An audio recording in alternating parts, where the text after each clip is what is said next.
സുഗമോദേവി സീരിയലിൻ്റെ പുതിയൊരു എപ്പിസോഡിൻ്റെ പ്രമുഖ വിശേഷങ്ങളിലേക്ക് എല്ലാവർക്കും സ്വാഗതം. അങ്ങനെ നമ്മളുടെ ത്യാഗരാജൻ്റെ പ്ലാൻ അനുസരിച്ച് നന്ദൻ്റെ ഫോണിലേക്ക് ദേവികയും ഋഷിയും കൂടി ഇരിക്കുന്ന ഫോട്ടോയോ ഇട്ട് കൊടുക്കുന്നുണ്ട്. ആ ഫോട്ടോ കണ്ടതും നന്ദനാണെങ്കിൽ പ്രഭാവതിയോട് പറയുന്നുണ്ട്, എൻ്റെ ജീവിതം തകർന്ന അമ്മേ, അവളെന്നെ ചതിച്ചു എന്ന്. പിന്നീട് നന്ദൻ ഗിരീഷിനെ വിളിച്ചിട്ടും പറയുന്നുണ്ട്, ഞാൻ ദേവീനെയും അവളുടെ കാമുകനെയും പിടിക്കാനായിട്ട് പോവുക, അവരൊരു സ്ഥലത്തുണ്ടെന്ന് എനിക്ക് അറിവ് കിട്ടിയിട്ടുണ്ടെന്ന്. ഇതേ സമയം രജനി ചോദിക്കുന്നതിന് ഗിരീഷിന് അത്ര വ്യക്തമായ മറുപടി ഒന്നും പറയണില്ല. എന്തായാലും എനിക്കിപ്പോൾ തന്നെ വീട്ടിലോട്ട് പോകണമെന്നും പറഞ്ഞ് രജനി ഗിരീഷിനെയും കൂട്ടി വീട്ടിലോട്ട് പോകുന്നുണ്ട്. ഇതേ സമയത്ത് നമ്മളുടെ നന്ദനാണെങ്കിൽ അമ്പലത്തിലേക്ക് വന്നിട്ട് ദേവി അവിടെ ഋഷിക്ക് പ്രസാദം തൊട്ട് കൊടുക്കണ ആ ഒരു സീനാണ് കാണുന്നത്. ഈ സമയത്തൊക്കെ ദേവി ഭയങ്കര സന്തോഷത്തോടു കൂടി ചിരിച്ചുകൊണ്ടാണ് ഋഷിയോട് സംസാരിക്കുന്നതും പ്രസാദം തൊട്ട് കൊടുക്കുന്നതും. അത് കാണുമ്പോൾ തന്നെ നമ്മളുടെ നന്ദന് നല്ല ദേഷ്യം വന്നിട്ട് നന്ദൻ എടീന്ന് പറഞ്ഞ് വിളിക്കുന്നുണ്ട്. അത് കേട്ട് നന്ദുവിൻ്റെ സൗണ്ടാണല്ലോ എന്നൊക്കെ ഇങ്ങനെ മനസ്സിൽ വിചാരിച്ചുകൊണ്ട് ദേവി തിരിഞ്ഞു നോക്കുന്നതും ആകെ കലി കയറി നന്ദൻ നിൽക്കണ ഒരു കാഴ്ചയാണ് ദേവി കാണുന്നത്. അത് കണ്ടതും ആ നന്ദു എന്താ ഇവിടെയെന്ന് ചോദിക്കുമ്പം, നീ ഓഫീസിൽ പോവാന്ന് പറഞ്ഞല്ലേ വീട്ടിൽ നിന്ന് പോയത്, എന്നിട്ട് നീ ഇവിടെ വന്ന് ഇവൻ്റെ കൂടെ കറങ്ങി നടക്കുമല്ലേടി, ഇവൻ ആരാ, നിൻ്റെ കാമുകനാണോ എന്ന് ചോദിക്കണു. അത് കേട്ടതും ദേവികയാണെങ്കിൽ ആകെ ഷോക്കായി പോകുന്നുണ്ട്. കാരണം ദേവിക നന്ദനിൽ നിന്നും ഇതുപോലൊരു പെരുമാറ്റം ഒരിക്കലും പ്രതീക്ഷിച്ചിരുന്നില്ല. അന്നേരം നന്ദു അത് ഞാൻ എന്നൊക്കെ ഇങ്ങനെ ദേവിക വിക്കി പറയുന്നുണ്ടെങ്കിലും നന്ദൻ ചോദിക്കുന്നുണ്ട്, ഇന്നലെ നിന്നോട് അമ്മ അമ്പലത്തിൽ പോണ കാര്യം പറഞ്ഞപ്പോൾ നീ പറഞ്ഞത് നിനക്കിന്ന് ഓഫീസിൽ ഒരുപാട് ജോലിയുണ്ട്, അതുകൊണ്ട് ഇന്ന് പോകാൻ പറ്റില്ല, നാളെ പോകാമെന്നല്ലേ, ഇതാണോടി നിൻ്റെ ജോലി എന്നൊക്കെ ചോദിച്ച് ഭയങ്കരമായിട്ട് ദേഷ്യപ്പെടുന്നുണ്ട്. അന്നേരം ഋഷിക്കും ഒന്നും മനസ്സിലാവണില്ല. അപ്പോൾ ഋഷിയോട് ദേവിക പറയുന്നുണ്ട്, ഇതെൻ്റെ ഹസ്ബൻഡാ നന്ദൻ എന്ന് പറയണു. അന്നേരം ഋഷി നന്ദൻ്റെ നേരെ നോക്കി ചിരിക്കുന്നുണ്ടെങ്കിലും നന്ദനാണെങ്കിൽ ഭയങ്കര ദേഷ്യത്തിൽ ചോദിക്കുന്നുണ്ട്, എത്ര നാളായിടി നീ ഇവനുമായിട്ട് ബന്ധം തുടങ്ങിയിട്ട്?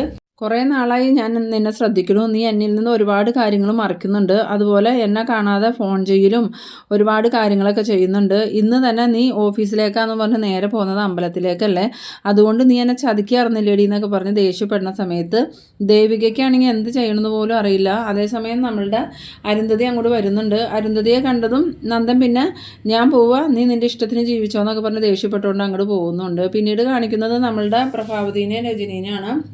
രജനി ചെന്നിട്ട് പ്രഭാവതിയോട് ചോദിക്കുന്നുണ്ട്, അമ്മേ ഇവിടെ എന്തൊക്കെയാണ് നടക്കണേ, ദേവികയ്ക്ക് ഒരു കാമുകനുണ്ടെന്ന് പറയുന്നുണ്ടല്ലോ, അത് ആരാന്ന് ചോദിക്കുമ്പം എനിക്കൊന്നും അറിയില്ല മോളെ, എന്തൊക്കെയോ സംഭവങ്ങൾ ഇവിടെ നടക്കുന്നുണ്ട്. നന്ദനാണെങ്കിൽ ആകെ ദേഷ്യത്തില്ല, ദേവി ചതിച്ചു എന്നും പറഞ്ഞു ഇവിടുന്ന് ബൈക്ക് കൊടുത്ത് പോണുണ്ടു. അവൻ എങ്ങോട്ടാ പോയെന്ന് ചോദിക്കുമ്പോൾ അത് എനിക്കറിയില്ല, അവളെ കയ്യോടെ പിടിക്കണമെന്നും പറഞ്ഞുകൊണ്ടാണ് പോയത്, അവളെയും അവളുടെ കാമുകനെയും. എന്തായാലും എന്തൊക്കെയോ കാര്യങ്ങൾ നടക്കുന്നുണ്ട് മോളെ എന്ന് പറഞ്ഞു. ആ സമയത്ത് അതിനെന്തെങ്കിലും തെളിവ് കിട്ടിയോ എന്ന് രജനി ചോദിക്കുമ്പോൾ ഗിരീഷൻ പറയുന്നുണ്ട്, തെളിവ് കിട്ടിയിട്ടാണോ, കാണുന്നതെല്ലാം നമ്മൾ അതിനുള്ള തെളിവാണെന്ന് വിചാരിക്കുകയല്ലേ രജനി, അല്ലാതെ ദേവിക ഇതുപോലൊരു തെറ്റ് ചെയ്യുമെന്ന് ഞാൻ ഒരിക്കലും വിശ്വസിക്കണില്ല എന്ന് പറയണം.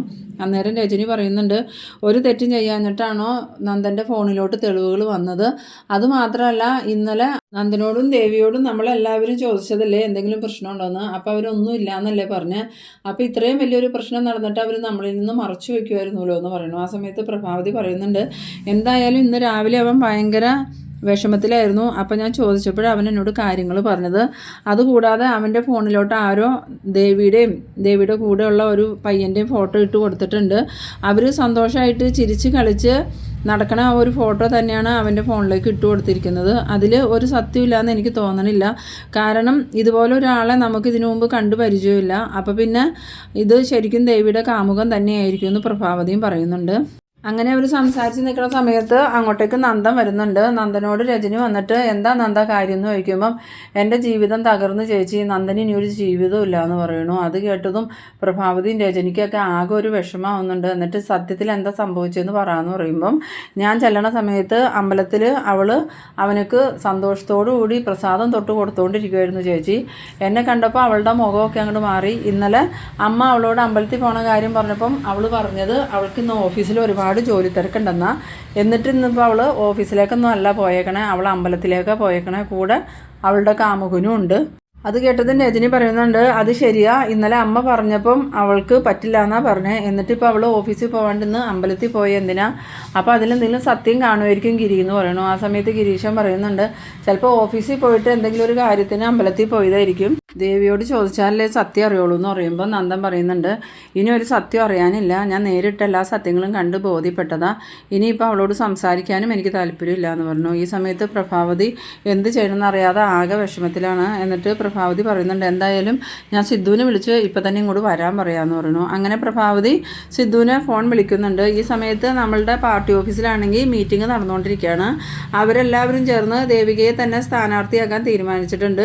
ആ സമയത്ത് സിദ്ധാർത്ഥൻ പറയുന്നുണ്ട് എന്തായാലും എനിക്ക് മത്സരിക്കാൻ പറ്റിയില്ല, എൻ്റെ മരുമകളെ തന്നെ നിങ്ങൾ തിരഞ്ഞെടുത്തതിൽ എനിക്ക് പാർട്ടിയോട് ഒരുപാട് നന്ദിയുണ്ട്. ആ സമയം പ്രസിഡന്റ് പറയുന്നുണ്ട് സിദ്ധാർത്ഥൻ്റെ മരുമകളെന്ന് പറഞ്ഞാൽ ഞങ്ങൾക്ക് ഞങ്ങളുടെ സ്വന്തം കുടുംബത്തിലെ ഒരു കുട്ടി പോലെയാണ്. എന്തായാലും സിദ്ധാർത്ഥന് മത്സരിക്കാൻ പറ്റാത്തതിന് ദേവിക മത്സരിച്ച് ഈ പ്രാവശ്യത്തെ MLA ആവും എന്നൊക്കെ ഇങ്ങനെ പറയുന്നുണ്ട്. ആ സമയത്ത് നമ്മളുടെ ത്യാഗരാജൻ മനസ്സിൽ ഓരോന്ന് ഇങ്ങനെ ചിന്തിക്കുന്നുണ്ട്. ദേവിക മത്സരിക്കുന്നത് MLA ആവാൻ വേണ്ടിയിട്ടൊന്നുമല്ല, ചന്ദ്രോത്ത് തറവാട് കുളം തോണ്ടാൻ വേണ്ടിയിട്ടാണ്. അതിനുള്ള ഞങ്ങളുടെ പ്ലാനാണ് ഇപ്പോൾ നടന്നുകൊണ്ടിരിക്കുന്നത്. അതൊന്നും അറിയാതെയാണ് സിദ്ധാർത്ഥൻ ചന്ദ്രോത്ത് ഇങ്ങനെ സന്തോഷിച്ചിരിക്കണേന്നൊക്കെ ഇങ്ങനെ മനസ്സിൽ പറയുന്നുണ്ട്. ആ സമയത്ത് നമ്മളുടെ സിദ്ധാർത്ഥൻ്റെ ഫോൺ ബെല്ലടിക്കുന്നുണ്ട്. ഫോൺ എടുത്ത് നോക്കിയതും പ്രഫയാണല്ലോ വിളിക്കണേന്നും പറഞ്ഞ് സിദ്ധാർത്ഥൻ വേഗം തന്നെ ഫോൺ ചെവിയിലോട്ട് വയ്ക്കുന്നുണ്ട്. എന്നിട്ട് എന്താ പ്രഫയെന്ന് ചോദിക്കുന്നു. ആ സമയത്ത് പ്രഭാവതി പറയുന്നുണ്ട് സിദ്ധു എവിടെയാ, എത്രയും പെട്ടെന്ന് സിദ്ധു വീട്ടിലെത്തണം എന്ന് പറയുന്നു. ആ സമയത്ത് സിദ്ധാർത്ഥനക്കാണെങ്കിൽ പ്രഭാവതി പറയണതൊന്നും മനസ്സിലാവണില്ല. കാരണം പാർട്ടിയിൽ ആൾക്കാരെല്ലാം കിടന്ന് ഇങ്ങനെ ഓരോന്ന് സംസാരിക്കണത് കൊണ്ട് തന്നെ പ്രഭാവതി പറയണത് ക്ലിയർ ആവണില്ല. എന്നിട്ട് സിദ്ധാർത്ഥൻ പ്രഭാവതിയോട് പറയുന്നുണ്ട് ഞാനിപ്പോൾ മീറ്റിങ്ങിലാണ് പ്രഭ, കുറച്ച് കഴിഞ്ഞിട്ട് ഞാൻ അങ്ങോട്ട് വിളിക്കാമെന്നും പറഞ്ഞുകൊണ്ട് സിദ്ധാർത്ഥൻ ഫോൺ കട്ട് ചെയ്യുന്നുണ്ട്. പിന്നീട് പ്രഭാവതി വീണ്ടും വിളിച്ചിട്ടും സിദ്ധാർത്ഥനാണെങ്കിൽ കോൾ അറ്റൻഡ് ചെയ്യുന്നില്ല. ആ സമയത്ത് പ്രഭാവതി പറയുന്നുണ്ട് സിദ്ധു ആണെങ്കിൽ കോൾ അറ്റൻഡ് ചെയ്യണില്ല, സിദ്ധു മീറ്റിങ്ങിലാണെന്നാണ് പറഞ്ഞത്. ഇനിയിപ്പോൾ എന്തായാലും സിദ്ധു വരണവരെ നമുക്ക് വെയിറ്റ് ചെയ്യാം, എന്തായാലും ദേവിയും ഇപ്പം തന്നെ വരുമായിരിക്കും എന്ന് പറയുന്നു. ആ സമയത്ത് നന്ദൻ പറയുന്നുണ്ട് ഇനിയിപ്പോൾ ദേവി എന്തിനാ ഇങ്ങോട്ട് വരണേ, അവളിനി അവളുടെ വീട്ടിലോട്ട് പോയാൽ മതി, അവളിനി ഇങ്ങോട്ട് വന്നാലും ഞാൻ അവളെ വീട്ടിലോട്ട് കയറ്റില്ല എന്ന്. ആ സമയത്ത് ഗിരീശൻ പറയുന്നുണ്ട് നീ എന്തൊക്കെ നന്ദായി പറയണേ, ദേവിക്കും പറയാനുണ്ടാവില്ലേ എന്തെങ്കിലും, ദേവിയുടെ ഭാവം കൂടിയും കേട്ടാലല്ലേ നമുക്ക് സത്യസ്ഥിതി മനസ്സിലാവുള്ളൂ എന്ന് പറയുമ്പം നന്ദൻ പറയുന്നുണ്ട് ഇനി എന്ത് ഭാഗം കേൾക്കാനാ, ഞാൻ പല പ്രാവശ്യം ചോദിച്ചു അന്ന് വെഡ്ഡിങ് ആനിവേഴ്സറിയുടെ ഫംഗ്ഷന് നീ വൈകി വന്നത് എന്തുകൊണ്ടാണ്, അന്ന് അവൾ എന്നോട് മറുപടി ഒന്നും പറഞ്ഞില്ല, എന്തിനും ഒഴിഞ്ഞു മാറുന്ന സ്വഭാവമായിരുന്നു അവൾക്കന്ന്, ഇപ്പോഴും അവൾ അതുപോലെ തന്നെയാണ്, എന്നെ മറിഞ്ഞ് ആർക്കൊക്കെയോ അവൾ ഫോൺ ചെയ്യണതും സംസാരിക്കണതൊക്കെ ഞാൻ കേട്ടിട്ടുണ്ട്. കഴിഞ്ഞ ദിവസം തന്നെ ഞാൻ റൂമിലോട്ട് ചെല്ലുമ്പം അവൾ ആ ഋഷിയുമായിട്ട് സംസാരിക്കുകയായിരുന്നു, ഋഷിനോട് എത്ര സംസാരിച്ചാലും മതിയാവില്ല, ഋഷി സംസാരിച്ചത് സന്തോഷമായി, അമ്പലത്തിൽ ഒരുമിച്ച് പോവാന്നൊക്കെ അവൾ പറയണത് ഞാൻ കേട്ടതാണ്, എന്നിട്ട് അവൾ ഇവിടെ അമ്മയോടൊക്കെ പറഞ്ഞത് ഓഫീസിലേക്ക് പോവാന്ന്, അതും ഒരുപാട് നേരത്തെ പോയപ്പോൾ അമ്മ ചോദിച്ചു ഇത്ര നേരത്തെ പോണേ എന്താണെന്ന് ചോദിച്ചപ്പം അവൾ അമ്മയോട് പറഞ്ഞത് ഇന്ന് ഓഫീസിൽ ഒരുപാട് ജോലി ഉണ്ടെന്നാ. അപ്പോൾ തന്നെ നമുക്ക് മനസ്സിലാക്കാൻ പാടില്ലേ അവൾ കള്ളത്തരാ പറയണേന്ന്. എന്തായാലും ഇനി അവളുടെ ഒരു മറുപടിയും കേൾക്കാൻ എനിക്ക് താല്പര്യമില്ലാന്ന്.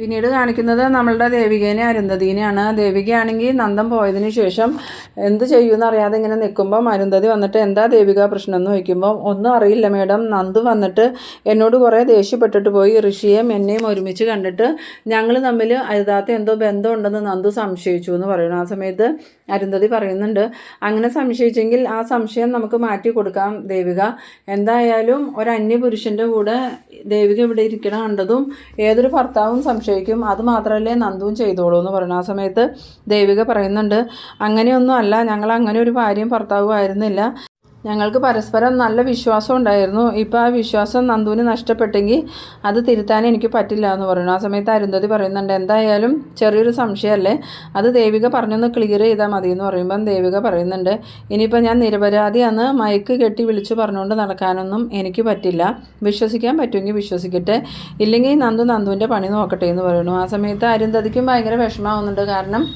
ചന്ദ്രോത്തുകാരോട് അരുന്ധതിക്ക് ഭയങ്കര പകയുണ്ടെങ്കിലും ദേവിക കാരണമാണല്ലോ ഋഷി ജീവിതത്തിലേക്ക് തിരിച്ചു വന്നത്. ആ ഒരു നന്ദിയും സ്നേഹവും ഒക്കെ ദേവികയോട് അരുന്ധതിക്ക് ഉള്ളതുകൊണ്ട് തന്നെ അരുന്ധതി പറയുന്നുണ്ട് ദേവിക വിഷമിക്കണ്ട, നമുക്ക് അതിനെന്തെങ്കിലും ഒരു പ്രതിവിധി കണ്ടെത്താം, എന്തായാലും ദേവിക ഇപ്പോൾ വീട്ടിലോട്ട് പോയിക്കോ എന്ന് പറയുന്നു. ആ സമയത്ത് ദേവിക പറയുന്നുണ്ട് ഇനിയിപ്പോൾ ഞാൻ വീട്ടിലോട്ട് ചെന്നാലും ഇതിലും വലിയ പ്രശ്നം നന്ദു അവിടെ ഉണ്ടാക്കും മേഡം, എന്തായാലും ഞാനിനിപ്പോൾ ചന്ദ്രോത്തേക്ക് പോകണില്ല, എൻ്റെ വീട്ടിലോട്ടേ പോകണുള്ളൂ എന്ന് പറയുന്നു.